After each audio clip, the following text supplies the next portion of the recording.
So everything we've covered up to now includes all the thinking and the planning and the prep for going live with your digital marketing business.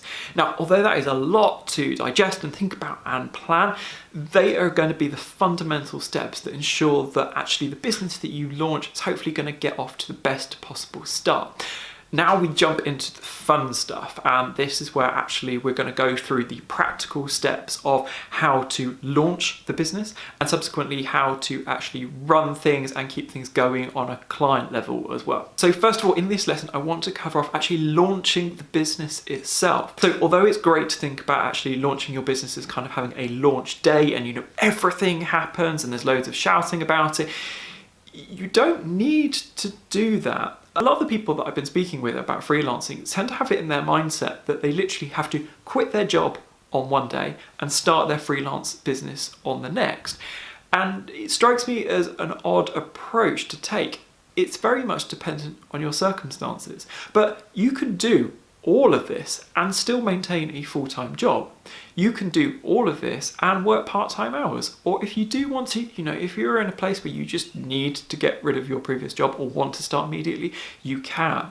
However, you have got to be aware of the fact that suddenly, although you were jumping into the world of freelancing, it doesn't necessarily mean that you're going to have clients from day one. And certainly it can take a very long time to build up enough of a client base to bring you back to an income level which you might have been previously on, or bring you to an income level which is sustainable. So a lot of the questions I do get asked are, well, shall I just go into freelancing? And to be honest, I wouldn't advise it if you can still carry on with your job at the same time. It makes far more sense to be having a regular source of income on the one hand, and then making sure that you're doing all this prep and building websites and so on in the background, so that actually when it comes to the day of launch, you have something to show to people, you have connections, you have the ability to start trying to make money. It's not a case of, right, I'm done with this previous job, what do I do from here? Oh, well, you've got potentially a couple of months of quite serious work before you might bring in any income. That can create quite a few problems. Now, with all of this, a lot of people will then turn around and say, well, you know what? I don't have the time in order to be able to, learn about digital marketing or build a website. I'm already working a full-time job. And as hard as this is to say, yeah, you are quite naturally going to have to go at a slower pace than someone who has just got all the time in the world to be able to pursue this. But there is no reason why you can't chip away at this over potentially many weeks, many months, even potentially a year or more in order to be able to get this set up in the background. It also provides a really great lesson of the fact that freelancing is going to mean longer hours for you. So if you're going to have to work a few evenings, you're going to have to work a few weekends, you're going to have to do that. If you want this lifestyle, now, if you want a career in freelance digital marketing and you want to be able to enjoy the aspects that freelance life brings, you've got to put in the investment up front. It doesn't just happen overnight.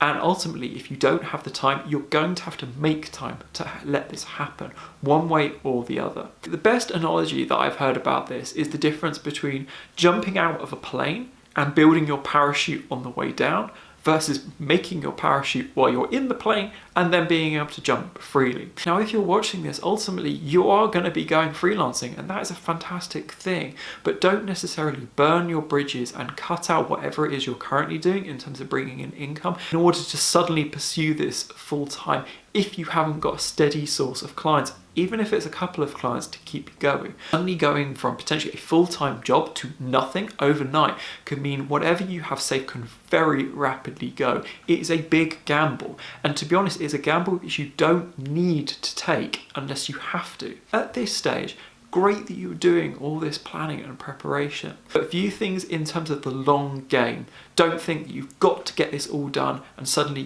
here I am, I'm ready to do freelancing. This is an investment into you and your future. So do it at a pace which means you are going to hit the ground running, but you are going to hit the ground running prepared and ready to do freelance, not just to suddenly start and expecting work to immediately come to you from day one.